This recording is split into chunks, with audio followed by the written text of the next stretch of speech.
Make the transition now, as we do on each of our Chagim, to Yizkor, aware that during these holidays especially, we're missing those around us who are most close to us, who we observe the Chagim with, who observe these holidays. It's become our tradition over the last number of years to invite members of the community who had losses in recent time to share some of their experiences.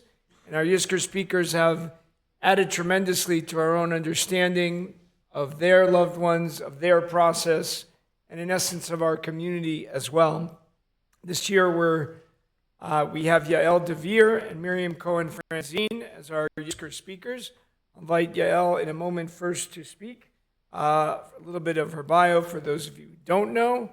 She was born in Yerushalayim and grew up primarily on a moshav. She and her husband Ayal moved in 2002, and their oldest son, Uri, who was born in Israel, moved to the United States, where their twins, Itai and Asaf, were born. They've been members of our shul for 16 years and deeply value the many ways this community, as Yael wrote, along with the communities of the Billy Dalwin Preschool, JCDS, and Gann Academy, how all of these have enriched their lives. Yael enjoys reading, spending time outdoors, and painting. She is a child and adolescent psychiatrist at UMass Chan Medical School, where she serves as professor of psychiatry and behavioral sciences and vice chair for child psychiatry. But she writes that her proudest accomplishment is raising 3 boys who are growing into kind and thoughtful young men. It's been a delight to watch them over the years. I invite Yael to share her reflections.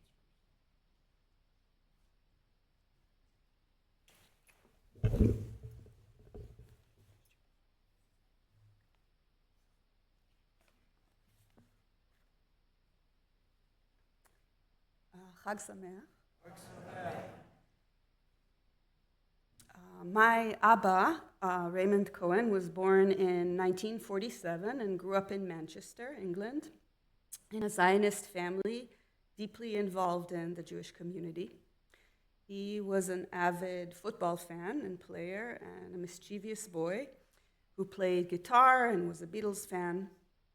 After studying at Oxford for his BA and following the Six-Day War, he made Aliyah. He met my mother, settled in Jerusalem, completed a PhD in international relations, and joined the university faculty. Though unassuming and self-effacing, he published 8 books and made real contributions to the field of diplomacy. But my Abba was never just an academic. He loved the land, literally. He was a farmer at heart with a deep love for plants, animals, and the earth itself. When I was very little, we moved from Jerusalem to a moshav, cherev le'et, swords to plowshares. We had an orange grove. I was the only kid in school with a dad who was both a professor and a farmer, with a strong English accent. He was also funny and deeply loving, and he treated everyone with equal respect because that is how he saw the world. And I didn't write this down, but hearing the Haftarah, Isaiah was his favorite prophet, and he would have really enjoyed this Haftarah. As an expert in diplomacy and cross-cultural negotiation, his work focused on the power of communication, verbal and nonverbal, in resolving conflict. He died in March 2023 from Parkinson's dementia. His wisdom has been sorely missed, especially in these incredibly challenging and long months. Today I want to connect his memory, my Abba Kohen, to the Birkat Kohanim, the priestly blessing, which we just recited last week. For many of us, the idea of priesthood can feel distant, especially in an egalitarian community like ours. And yet, some of those ancient traditions still feel deeply moving and meaningful. They've been woven into the rhythms of Shabbat, holiday, and Jewish prayer. In our community, even a daughter of a Kohen is considered a Kohen. I've never felt entirely comfortable with that, but over the years, the priestly blessing has taken on deep personal meaning for me. As a child during Birkat Kohanim, I used to imagine that my father, standing before the community, was blessing me personally with those words. At my son Uri's bar mitzvah at the Kotel, surrounded by a few of you, I was especially moved during the priestly blessing. But nothing touched me more than the moment I stood on the bima beside my father at Temple Emunah, offering that priestly blessing together. My father, English and conservative by temperament, opened his heart to this egalitarian expression of Judaism. He did it out of love for me and out of faith in the power of community that he passed on to us. That's why I want to speak briefly about the words of the Birkat Kohanim, a blessing that has always felt to me like an embrace from my father. A blessing I now pass on to my own sons every Friday night, if they're at home, placing my hands on their heads, just as he did for me. The Lord spoke to Moses, "Speak to Aaron and his sons. Thus shall you bless the people of Israel. Say to them, Yevarechecha Adonai v'yishmerecha. May the Lord bless you and protect you. Ya'er Adonai panav elecha v'yichuneka. May the Lord deal kindly and graciously with you.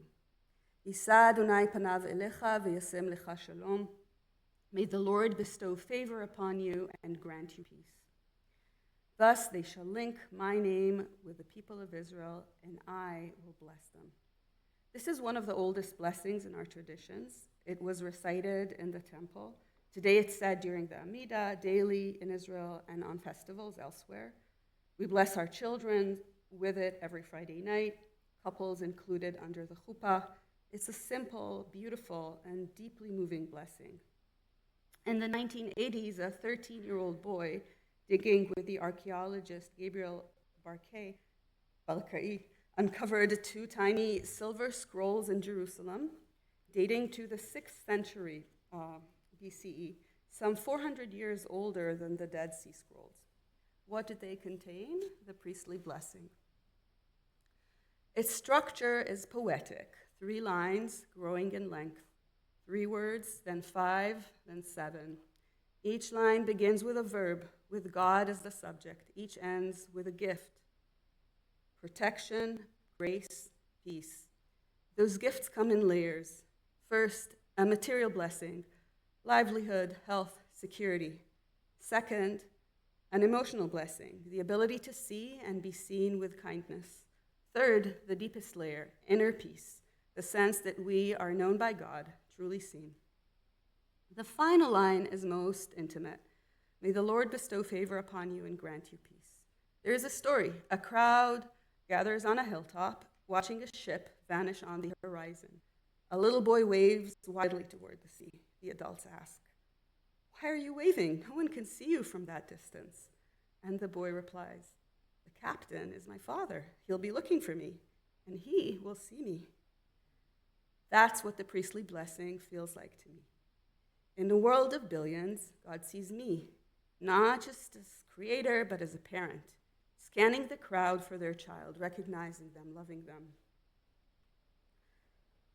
That's the God of this blessing, not a force of nature or a distant deity, but the God who knows us by name, the God who sees each of us as a soul, and from that recognition comes the possibility of peace.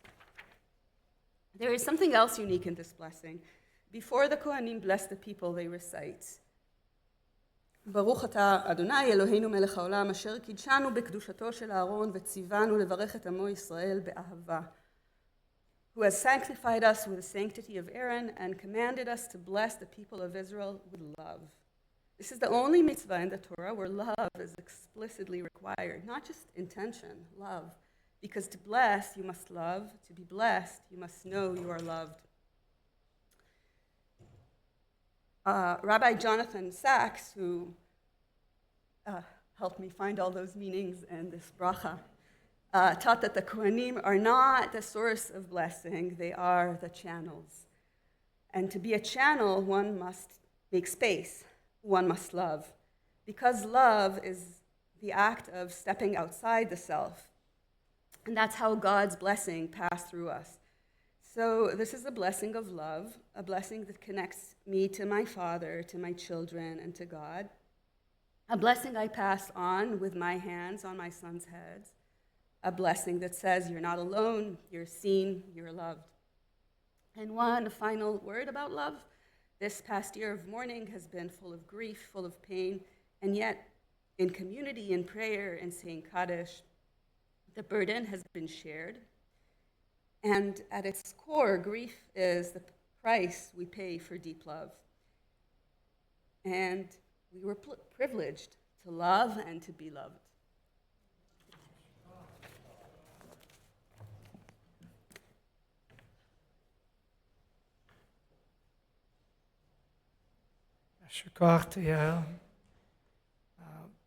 We're now going to invite up Miriam Cohen-Franzine, who's been a member of our shul for the last dozen years. She provides support to the faculty in the finance unit at Harvard Business School, and she's active there in the Hinenu Affinity Group, the Harvard Jewish and Israeli Staff and Faculty Association, and is working to restart the Joint Committee Forum for discussing workplace matters and operational issues of importance within the Division of Faculty Support.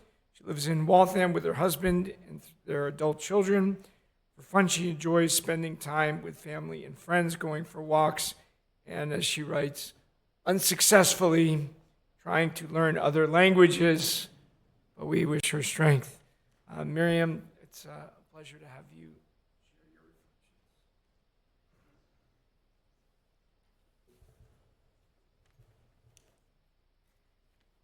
reflections. Chag Sameach.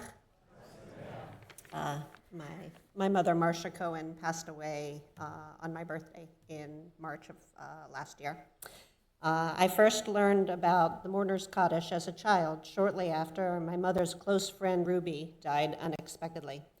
That Shabbat at services, when the rabbi invited those in mourning to stand for this prayer, I asked my mom why she didn't stand up to say the prayer in memory of Ruby. She explained that this prayer is only said for family members that have died. I've learned a number of the mourning customs from my mom. I know she observed 11 months of saying Kaddish for her parents and sister. When I was pregnant with my daughter, and we were in the car on the way to the cemetery to bury my grandmother, I was eating a snack. During that pregnancy, I was admittedly always eating. She sternly told me to hurry up and finish in the car because it was not appropriate to eat in the cemetery. As she got older, and I began to realize my time with her was becoming shorter, I knew that when the time came, the question wasn't, would I say 11 months of Kaddish for her, but rather, how would I do this? Attending a daily minyan while working 2 jobs and managing a household that includes 2 special needs young adults was really going to be a challenge. This felt daunting at first, but with the help of my husband Kurt and the kids, I set up a weekday and weekend routine that allowed me to attend nightly minyan nearly every night for all 11 months. It became a cherished part of my evenings, a time I could use to focus on my many memories of my mom. Many nights I used my drive home as a time to chat on the phone with my father.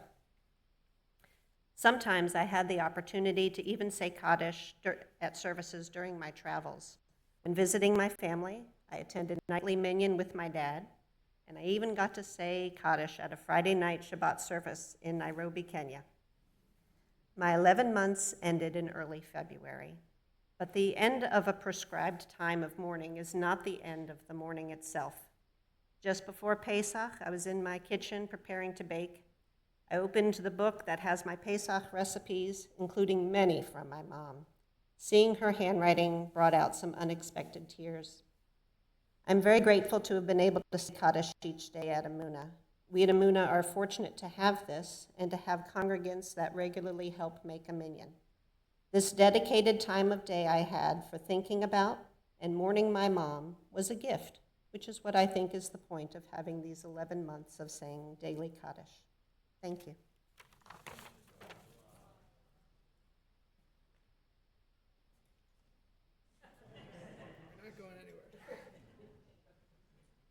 Yasher Koach. Miriam, thanks to both of you for bringing both your loved ones into this space and helping us connect to this moment more powerfully. It's interesting that both of you, I just realized, are Benot Kohanim, and thus daughters of Kohanim, and bring a sense of blessing. And this drasha that you gave us about love and the notion about Kaddish is in fact a gift, I think, that brings both the reciter a sense of love, and the tradition says that it's a gift for those who've departed, that in love we lift up their souls. And through that process, I think all of us become lifted, even when we're not saying Kaddish.